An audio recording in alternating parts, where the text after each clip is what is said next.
Sarah here with Morrison's Outdoor Adventures, and I have Chris here with me today. And we are going to talk about his eco system and why he decided to get it and where he got it from and how he set it up in his Overlanding rig. Yeah. So Chris, Awesome. why did you decide to go with the EcoFlow? Well, at the time, it was one of the more cost-effective options that I had available to me.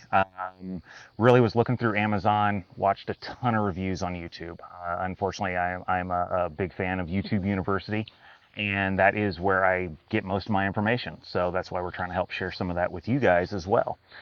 Maybe try to help sift out and get rid of some of the searching on your part. Hopefully, this can be the video that helps answer some of those questions.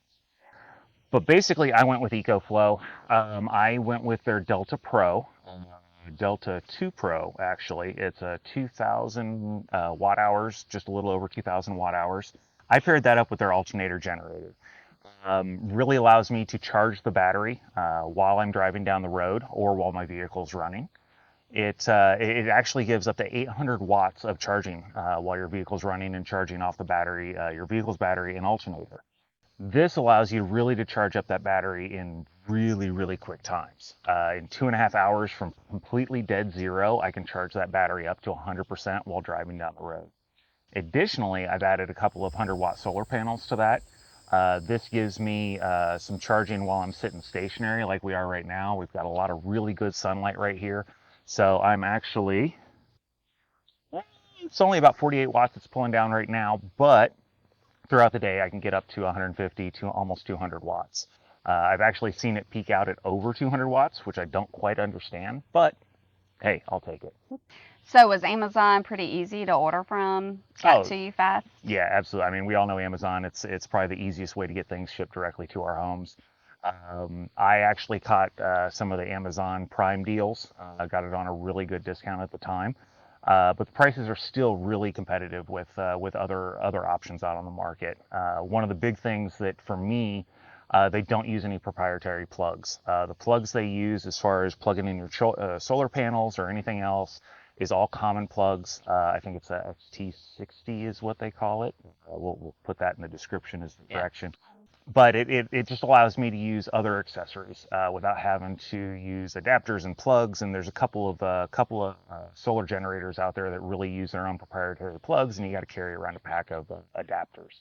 So just wanted to avoid that. And will it work with other solar panels, or do you have to run the EcoFlow solar panels? No, I went with EcoFlow solar panels just because, just sticking with the brand. I figured I'd had good luck with the EcoFlow power station, so I wanted to just kind of keep things the same.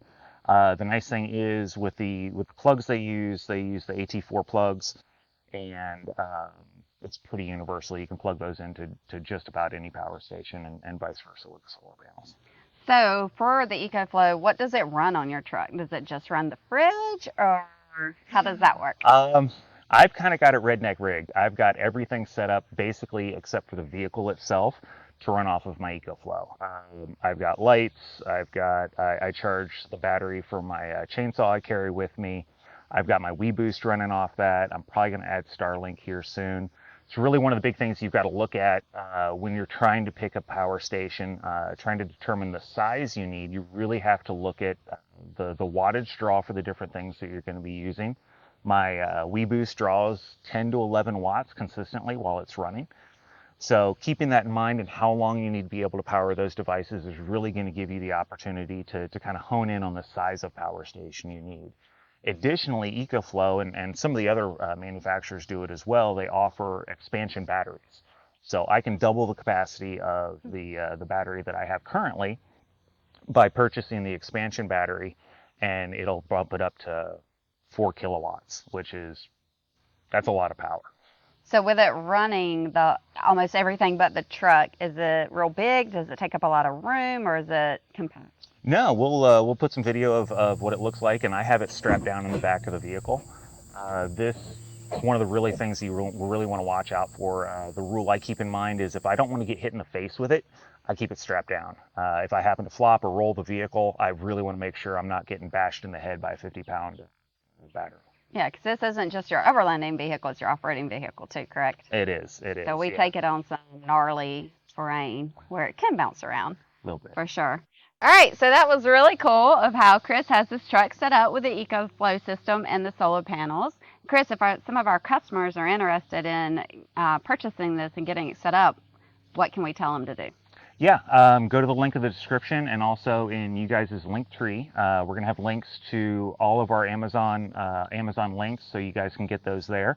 And full disclosure, they do get a little bit of kickback back on that. So let's help them out and show them a little love. Well, thanks, Chris, for showing us the ecosystem and letting us walk through his truck setup. And stay tuned, because we're going to do more on Amazon finds that Chris has gotten for overlanding to help you guys out. And now for something completely different.